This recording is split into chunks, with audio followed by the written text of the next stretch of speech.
we have again Jonathon Valls joining us. Jonathon, he is a lawyer. He is a former family barrister, and he currently works for the North New South Wales Conference of the Seventh-day Adventist Church, and he does a very interesting work there. And I wanted to interview you a little bit about your work today, Jonathon.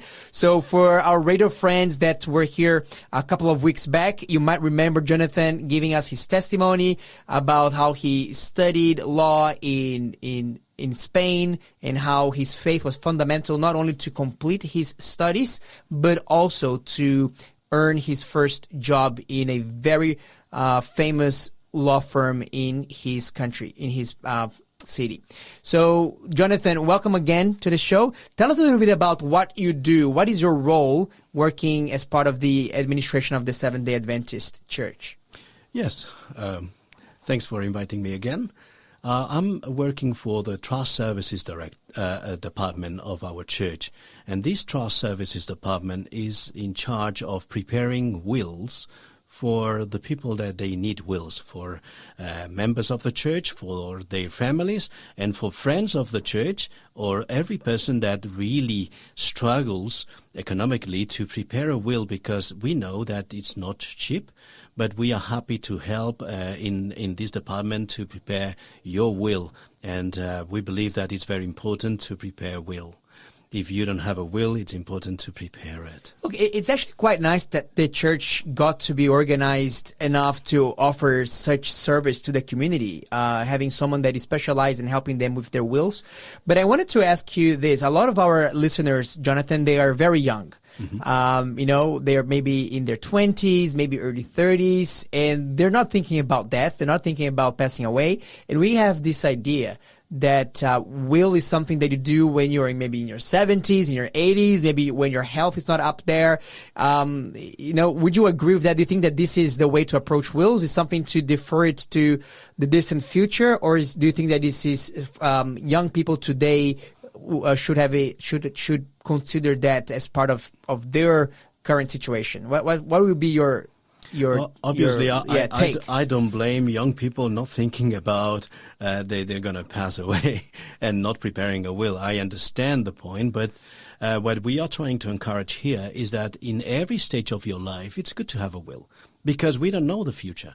And obviously, we don't want to die, and we want to live the longest possible. But the reality is, like, if you have that covered, that will take away a lot of the stress of the beneficiaries, of everybody that when they will be mourning when you pass away. So it's kind of an act of what the Bible calls stewardship. So organizing everything for the unknown, and when everything is in order, you are facilitating a lot of problems, or you're facilitating a lot of the situation for your family and friends. That it's important for them to understand that having a will, for everyone that is listening, having a will is having a peace of mind in terms of the future, because everything is covered in terms of your financials, and everything that you have, it will go to the right person. Absolutely. Okay, so tell us a little bit about then when you're single, right? And God forbid something happens and you don't have a will. What problems can that cause to perhaps your family, to your loved ones? Doesn't the government have something just automatically goes to your parents? How does it work? Well, no. If you are 18 or over, it's important to have a will. Why? Because you probably are working and you're receiving some super. The superannuation has a very limited pool of beneficiaries. It's only for your spouse or the factor partner. If you don't have, then this beneficiary is out. Second, your children. You don't have children, then you are exhausting the possibilities. And the third option is you're interdependent. But if your parents or somebody depending on you is not with you because you are alone, then the money that you have in your super will take a long time to reach your family. And then sometimes even it will be difficult that period of time, because probably they will need that money to pay for your funeral, etc. So it's important to prepare the will, because through the will you can dispose whatever is in your superannuation at your heart content. If you say every money that I have in my super, that you can write it in the will be for my parents. Perfect. Immediately goes for my siblings, for my auntie. That's not a problem. But if you don't have a will, that creates a problem with the money in your super. That eventually will reach your family, but how long it will take for reaching your family. And the costs associated with that, right? Because you're probably going to spend lots of time and legal help. Exactly right. So why not to avoid all that to your beloved ones and having a will prepared when it says everything that I have in my super goes to whoever you want to pass the money. And that's very important. I mean, I'm not a tax and financial expert, but what I'm saying is as simple as that. If you are single and you are receiving superannuation, you should have a will. That it's so interesting that you said that.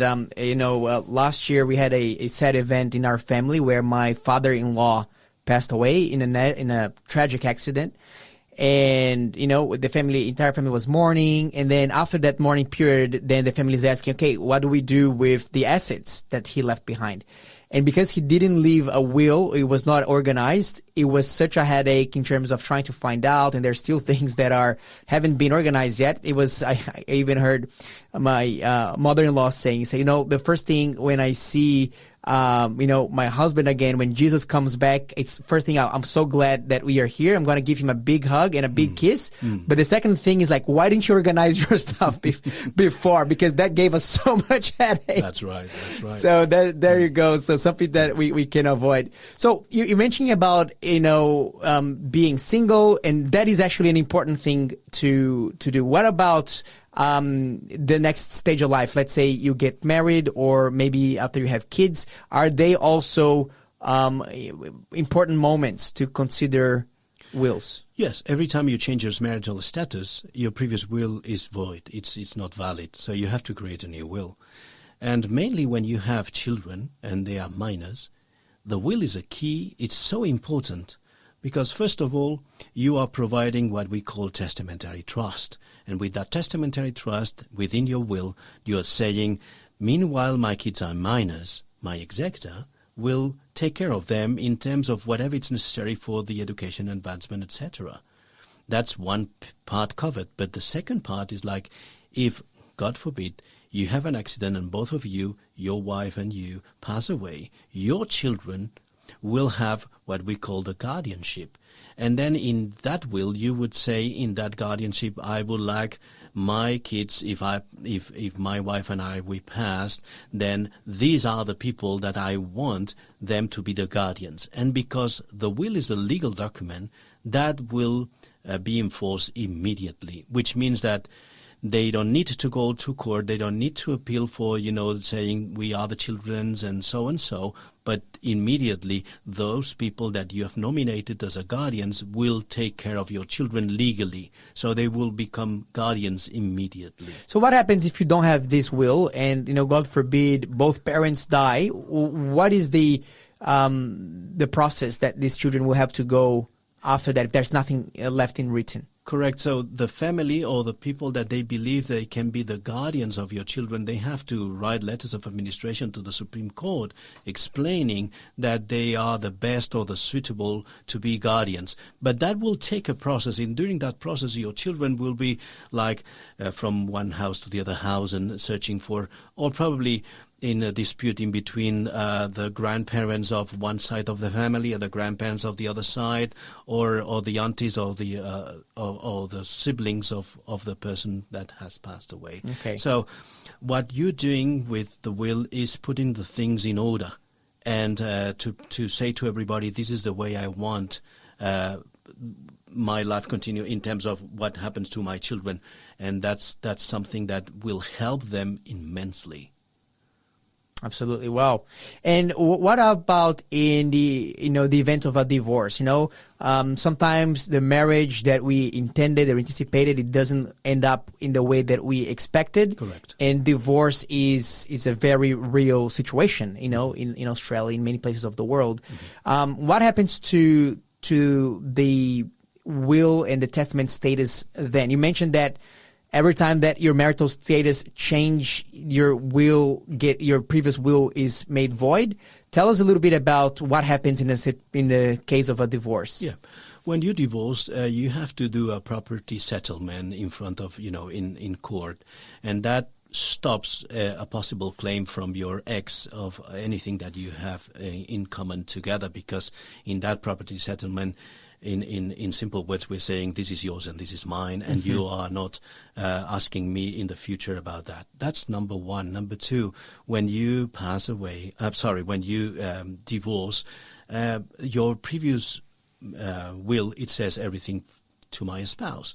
And we cannot say that because it's not your spouse anymore, so that will cannot be valid. So you have to create a new will with your new situation. If you're divorced but you don't want to remarry, still you have to prepare a will and then put as a beneficiaries probably your children or your parents or your siblings. So what you don't want is to make as a beneficiary or keep as a beneficiary a person that is not related to your life anymore. And that's the way to do it. So, and if you remarry, again, you have to prepare a will, because in that new will you will say everything for or distributed this way. So at the end of the day, what you are is organizing the things according to your reality.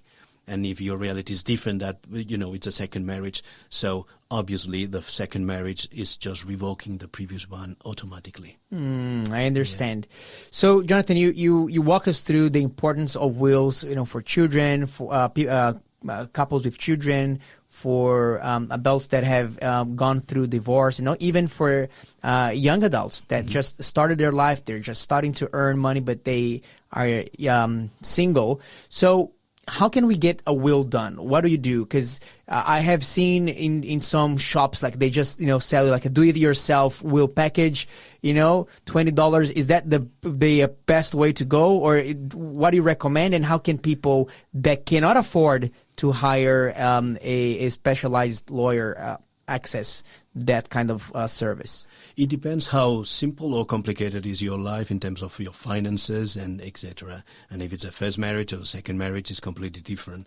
So in a first marriage where everything is in common, you can prepare a will from the post office and it will be fine, as much as you put the date and signature and you specify to whom you want your estate to go. But if it's a bit more complicated, or simply you have questions about different parts of the will, and there is nobody there to answer your questions. So that's why we decided as a church to provide this service. And do you have to be a 7-day Adventist to access this service? No. Anyone can come and... Well, if you are well off, it's not the purpose of this service. The purpose of this service is that some people, they put aside to prepare the will because they don't have that $1,000 to pay to a lawyer to prepare the will. And then they put it aside because they will never find $1,000 to do so. So we realized that there were some people that they had this problem. So we decided to start, we're talking about more than 40 years ago. It's not something that it's from yesterday. Yes, wow. The idea is just to help people that they're in distress in terms of economics, but still they want to have the will done because they have a property and the property is under both names of them or with a sibling. And again, there is a lot of options there. So we are happy to help and prepare the will. So we have, radio friend, if this is you, if you would like to do a will, but you need someone to help you, to guide you through the process, and yet you cannot afford to go to a lawyer, paid, in excess of $1,000 or so for a will consultancy, the Seventh-day Adventist Church in Australia does have a service, a free service for you with no strings attached. You just come, you just talk to someone like Jonathon, or one, depending on where you are in Australia, it might be another lawyer that's part of this ministry, part of this team, and we want you to have the assurance that after you're no longer in this earth, after you're no longer alive, that things will be done in order, and it's going to bring a peace to your family and to those around you. So if you want to have more information about this service, just text us here on our phone number to 0491-064-669 with the hashtag will. Hashtag will, and we will give to you all the information that you need. We will connect you with Jonathon. If you are in New South Wales, we can connect you with a different lawyer if you are in a different state. But we want, as a church, to offer you that free gift, that service to, as a gift from Jesus to your life, to your family. So you can have peace. You can have peace, and your family will be able to have peace in the event of the unknown. Yeah. Jonathon, thank you so much for your time. Thank you for this amazing work that you are doing on behalf of the Seventh-day Adventist Church. And we're looking forward to have you here again. And in the meantime, if you have any questions that you wanted to ask to Jonathon, feel free to just text us your questions, your messages. We will forward that to him, and I believe that he'll be more than happy to answer any questions that you have. Thank you.